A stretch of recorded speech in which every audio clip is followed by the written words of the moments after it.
നമസ്കാരം. നമസ്കാരം. എവിടുന്ന് വരിക? ഞങ്ങൾ പാറത്തോട് നിന്ന് വരുന്നു. പാറത്തോട്. പേരെന്നാ? പേര് ബിജു. ബിജു. എൻ്റെ ഒരു ബിനോ.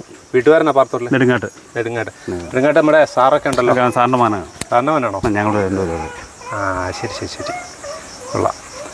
അപ്പോൾ എങ്ങനെ ജാതി കൃഷിയൊക്കെ ഉണ്ടോ? ജാതി കൃഷി 2-3 ചെടികൾ അല്ലെങ്കിൽ 8-10 എന്ന് പറയാം. അല്ലാതെ ഒരുപാട് കൂടുതലില്ല. അപ്പോൾ ഇപ്പോൾ എങ്ങനെയാണ് ജാതി? ഇപ്പോൾ സമ്മറാണല്ലോ, ഇപ്പോൾ എങ്ങനെ ജാതി തൈ വെക്കാനുള്ള പരിപാടി? ഇപ്പം നേരത്തെ തൈകൾ മേടിച്ച് നമുക്ക് കളക്ട് ചെയ്യാം. അതിനുശേഷം മഴയ്ക്ക് ഇപ്പം നടന്ന കാര്യമില്ല. നമ്മളിപ്പോൾ കൊണ്ട് ഒരു ചെറിയ അല്പമൊക്കെ ഒരു ചെറിയ ഷെയ്ഡിൽ വെച്ചിരുന്നാൽ മതി. വെള്ളമൊക്കെ നനച്ച് കൊടുത്താൽ അപ്പോൾ കുറച്ചുകൂടെ വളർന്ന് കിട്ടും. ഒരു ആദ്യത്തെ പുതുമഴ കഴിഞ്ഞിട്ട് നമ്മൾ തൈ വെച്ചാൽ മതിയാവും. മെയ് മാസത്തിലാണ് വെക്കുന്നത്. മെയ് അവസാനം വെച്ചാൽ മതി. ലാസ്റ്റായിട്ട്. കാരണം ഇനിയിപ്പോഴത്തെ ഭയങ്കര ചൂടായതുകൊണ്ട് നമ്മൾ തൈ വെച്ച് കഴിഞ്ഞാൽ അത് ഉണങ്ങിപ്പോകാൻ സാധ്യതയുണ്ട്. അത് പിന്നെ അല്ല നമ്മൾ ഷെയ്ഡ് നെറ്റൊക്കെ കെട്ടിയിട്ട് നമ്മൾ നന്നായിട്ട് പ്രൊട്ടക്ട് ചെയ്യണം. അതുകൊണ്ട് അതിലും നല്ലത് ഇപ്പം നമ്മൾ അതൊന്ന് വെയിറ്റ് ചെയ്യാതിരിക്കുന്നത്. നമ്മുടെ തൈയുടെ നടീൽ രീതി ഒന്ന് പറയാമോ? നടീൽ രീതി എങ്ങനെയാണെന്ന് വെച്ച് കഴിഞ്ഞാൽ നമ്മൾ ഇത് നമ്മുടെ വെറൈറ്റിയുടെ ഒരു പ്രത്യേകത വള രീതികൾ ഇതൊക്കെ ഒന്ന് പറയാം. അതായത് നമ്മളിവിടെ ചെയ്യുന്നത് ഞങ്ങളുടെ വെറൈറ്റി കുറച്ച് അടുപ്പിച്ച് നടാവുന്ന ഒരു വെറൈറ്റിയാണ്. ഒരു 20 അടിയൊക്കെ മിനിമം അകലം മതി. അതാ നിങ്ങൾക്ക് കൂടുതൽ സ്ഥലമുണ്ടെങ്കിൽ 25 അടി ഇട്ടാലും കുഴപ്പമില്ല. കാരണം ഇത് ഒരു 50-100 വർഷം നിൽക്കേണ്ട വൃക്ഷമാണല്ലോ. അതുകൊണ്ട് 25 അടി ഇട്ടാൽ നല്ലത്. അഥവാ നിങ്ങൾക്ക് സ്ഥലം കുറവുണ്ടെങ്കിൽ 20 അടി ഇട്ടാലും മതി. അപ്പോൾ ഈ തൈ പിന്നെ നടാനായിട്ട് കുഴി എടുക്കുന്നതിനെ കുറിച്ച് പറയുകയാണെങ്കിൽ കുറച്ച് വലിയ കുഴി എടുക്കുന്നത് നല്ലത്. കാരണം ഇതൊരു സ്ഥിരവൃക്ഷമല്ലേ. അപ്പോൾ നമ്മളൊന്ന് പ്രൊട്ടക്ട് ചെയ്യുന്നത് നല്ലതായിരിക്കും. അപ്പോൾ ഒരു 3 അടി റൗണ്ട് അല്ലെങ്കിൽ സ്ക്വയർ കുഴി എടുക്കുക. അടിയിലേക്ക് വേണമെങ്കിൽ ഇച്ചിരി കൂർത്ത് പോയാലും കുഴപ്പമില്ല. മുകളിൽ 3 അടിയെങ്കിലും റൗണ്ട് വരണം. അങ്ങനെ കുഴി എടുത്തിട്ട് കുഴി എടുക്കുമ്പോൾ അടിയിലത്തെ അത്രയും താഴത്തെ വലിയ കുഴി എടുക്കുന്നതെന്ന് പറഞ്ഞാൽ ചുറ്റുമുള്ള വേരുകളെല്ലാം പോകും. മറ്റു വൃക്ഷങ്ങളുടെ വേരുകളെല്ലാം പോകാൻ വേണ്ടിയിട്ട്. അപ്പം നമ്മുടെ ഈ നടുന്ന ചെടിക്ക് നന്നായിട്ട് വളരാനുള്ള ഒരു അവസരം കിട്ടും. അങ്ങനെ എന്ന് വെച്ചിട്ട് ആ കുഴി എടുത്തിട്ട് പിന്നെ നമ്മൾ ഈ കുഴി നികത്ത് 3 അടി താഴെ കൊണ്ടേ അല്ലേ വെക്കുന്നത്. നമ്മൾ വീണ്ടും മേൽമണ്ണിട്ട് നികത്തും. പിന്നെ കുറച്ച് ജൈവവളം ഇടാം. ആട്ടും കാഷ്ടോ അല്ല ചാണപ്പൊടിയൊക്കെ ഇട്ട്, അല്ലെങ്കിൽ എല്ലുപൊടി, നല്ല എല്ലുപൊടി ആയിരിക്കണം, കെമിക്കൽ ചേർക്കാത്ത നല്ല എല്ലുപൊടിയൊക്കെ ചേർത്ത് മിക്സ് ചെയ്ത് നമുക്ക് ആ കുഴി മൂടുന്നു. പിന്നെ ഒരു 1/2 അടി കുഴി കിടക്കണം. ഫുള്ളായിട്ട് മൂടിക്കഴിഞ്ഞാൽ പിന്നെ പെരുമഴയൊക്കെ വരുമ്പോൾ എല്ലാം ഒഴിക്കൊണ്ട് പോകും. അപ്പോൾ പോകാതിരിക്കണമെങ്കിൽ ഒരു 1/2 അടി കാപ്പിട്ട് 1/2 അടി കുഴി കിടക്കുക. അപ്പോൾ അതിനകത്തേക്കാണ് പിന്നെ നമ്മൾ തൈ ഇടുക. തൈ നട്ടുപിടിപ്പിച്ചിട്ട് പിന്നെ കുറച്ച് ഉണക്കയിലൊക്കെ എൻ്റെ ഒരു മൾച്ചിങ് ഒക്കെ ചെയ്ത് കൊടുക്കാം. അപ്പോൾ ഒരു ഈർപ്പമൊക്കെ മണ്ണിൽ നിലനിൽക്കുമല്ലോ. അപ്പോൾ ആ ചെടിക്കൊരു പ്രൊട്ടക്ഷനായി. അപ്പം നമ്മൾ തൈ നടുന്ന സമയം എന്ന് പറഞ്ഞാൽ ഏകദേശം മെയ് അവസാനം ജൂൺ ആദ്യത്തെ ഒരു മഴയൊക്കെ പെയ്തതിന് ശേഷമാണ് ചെയ്യുന്നത്. മഴയൊക്കെ ഇപ്പോഴാണെങ്കിൽ ഭയങ്കര സമ്മറാണ്ട് ഇപ്പോൾ വെക്കാതിരിക്കാതിരിക്കുന്നതല്ല. ആ സമയത്ത് തൈ വെക്കുക. പിന്നെ ആ മഴക്കാലത്ത് വെള്ളം കെട്ടിക്കിടക്കാതിരിക്കാൻ വേണമെങ്കിൽ നമ്മുടെ ആ കുഴിയുടെ അരികിൽ ഒരു ചെറിയ ചാല് കീറി വിടുക. അങ്ങനെ ആകുമ്പം അധികം ജലം നിൽക്കാതെ ചീഞ്ഞു പോകാതെ. അതായത് ജാതിക്ക് മണ്ണിൽ എപ്പോഴും ആ ഒരു ഡ്രെയിൻ ചെയ്ത് പോകണം. കെട്ടിക്കിടക്കാൻ പാടില്ല. കൂടുതൽ വെള്ളമുള്ള സ്ഥലത്ത് ജാതിക്ക് ബുദ്ധിമുട്ടായിരിക്കും. നാടൻ ജാതിയൊക്കെ ഈ പാടം പോലത്തെ സ്ഥലത്തൊക്കെ നട്ടു കഴിഞ്ഞാൽ പ്രശ്നമാണ്. അതിൻ്റെ വേരുകൾ മുകളിലാണല്ലോ. അപ്പോൾ ചീഞ്ഞു പോകാൻ സാധ്യതയുണ്ട്. അതുകൊണ്ട് നമ്മൾ വെള്ളം വലിഞ്ഞു പോകാനുള്ള അവസരം കൊടുക്കും. അത് നട്ടു കഴിഞ്ഞിട്ട് പിന്നെ നമുക്ക് ആ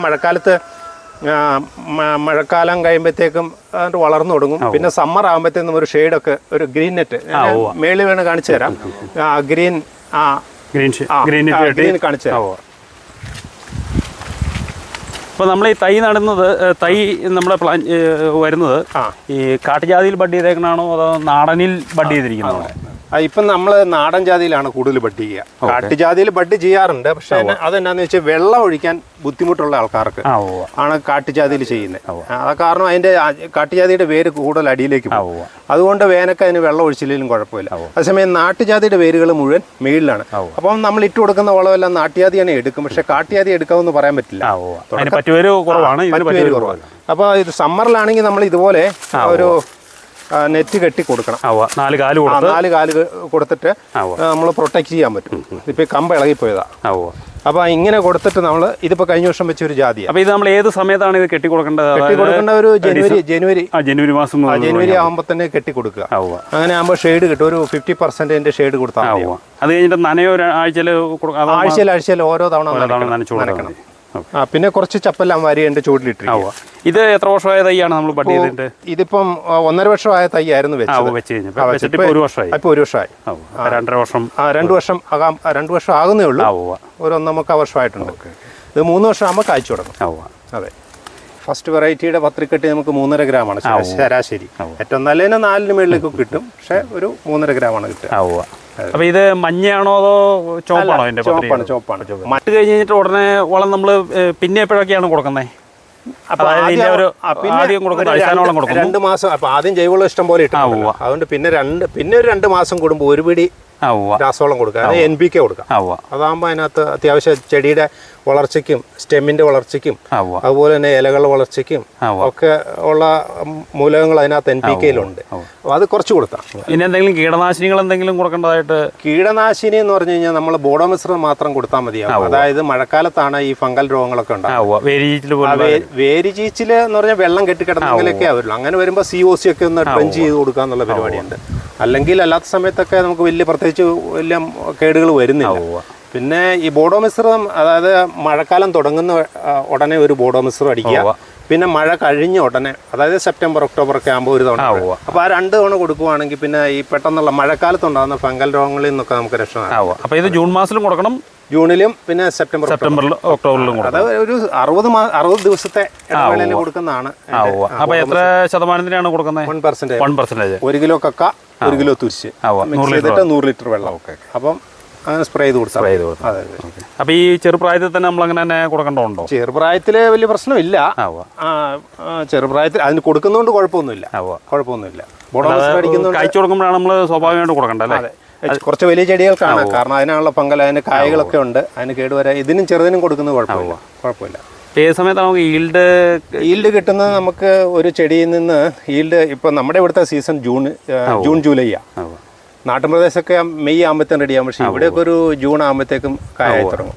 2 മാസം ലേറ്റ് ആണ്. അതെ, 1 മാസമൊക്കെ മിനിമം ലേറ്റ് ഉണ്ട്. പിന്നെ നമുക്ക് രണ്ടാമത്തെ ഈൽഡ് കിട്ടുന്നത് ഡിസംബർ ജനുവരി, നവംബർ ഡിസംബർ ജനുവരി.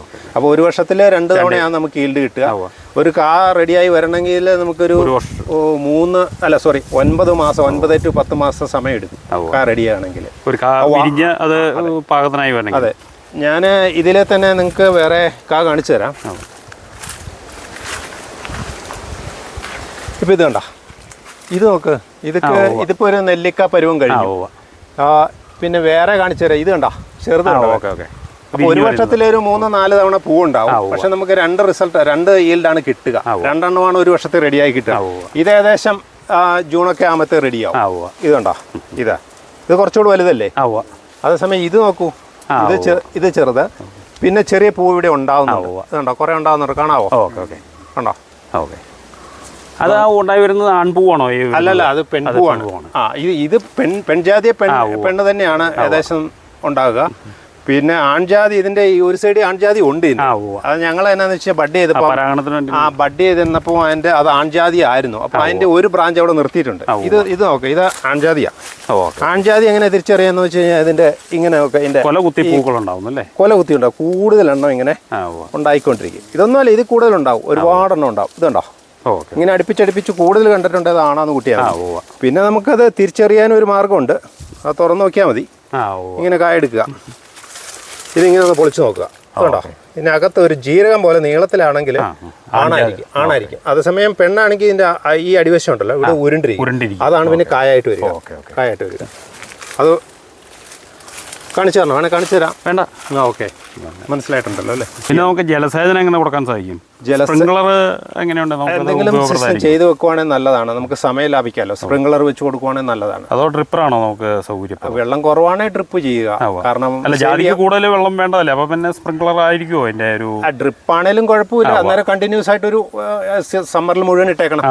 അപ്പോൾ അതിനനുസരിച്ച് കുറച്ചല്ലേ ചെല്ലുള്ളൂ. അതേസമയം ഓവർ വെയിലൊക്കെ ആണെങ്കിൽ ഈ പറഞ്ഞ പോലെ മിസ്റ്റ് പോലത്തെ പോലൊക്കെ ചെയ്തൊക്കെ കൊടുക്കാൻ കുറച്ചുകൂടെ നല്ലതായിരിക്കും. ഇതിൻ്റെ ഒന്നും ആവശ്യമില്ല. നമ്മുടെ ഹൈ റേഞ്ചിൽ വലിയ പ്രശ്നമില്ല. അങ്ങനെ പോകുന്നു. ഇത് നമ്മുടെ ഒരു 7 വർഷം പ്രായമായ ജാതിയാണ്.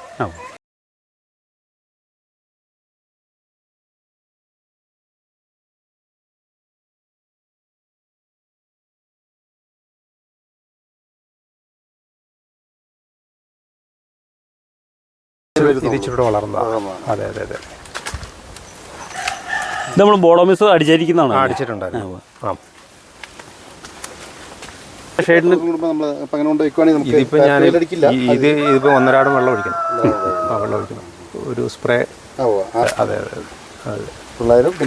അതെ, ഇത് 1000. ഇത് സെക്കൻഡ്, രണ്ടാമത്തെ ഇച്ചിരി വളർന്നതാണ്. അതുകൊണ്ടാണ്.